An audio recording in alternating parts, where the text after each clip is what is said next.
अस्सलाम वालेकुम रहमतुल्लाहि व बरकातुहू। उम्मीद करता हूँ आप सब खैरियत से होंगे। मैं हूँ आदिल अहमद। एक नई वीडियो के साथ आपकी खिदमत में दोबारा हाज़िर हुआ हूँ।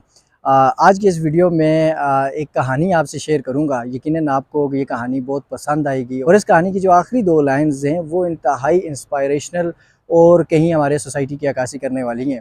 वो कहानी इस तरह से है कि एक तोता और एक तोती का गुज़र एक गाँव से हुआ और गाँव बड़ा वीरान था। तोती ने कहा कि देखो कितनी ज़्यादा वीरानी है इस गाँव में।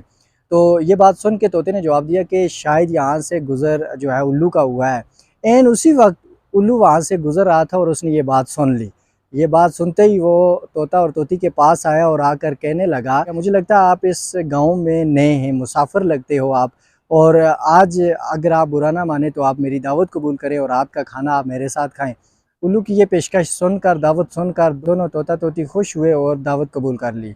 और रात का जब खाना खाया, खाना खाने के बाद तोता और तोती जाने लगे जब, तो उल्लू ने तोती को पकड़कर कहा कि तुम किधर जा रही हो? तुम तो अब मेरी बीवी हो।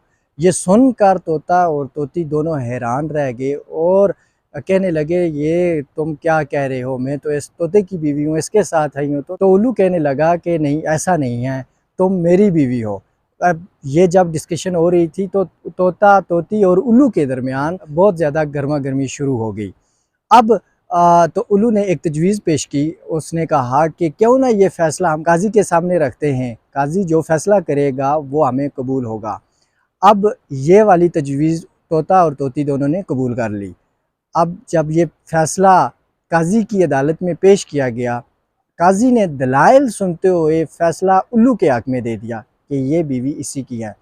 ये सुनकर, देखकर और ये फ़ैसला अदालत की तरफ से सुनने के बाद तोता बहुत ज़्यादा हैरान हुआ और रोता हुआ जब वापस चलने लगा तो उल्लू ने उसे रोकते हुए कहा कि भाई अकेले किधर जा रहे हो?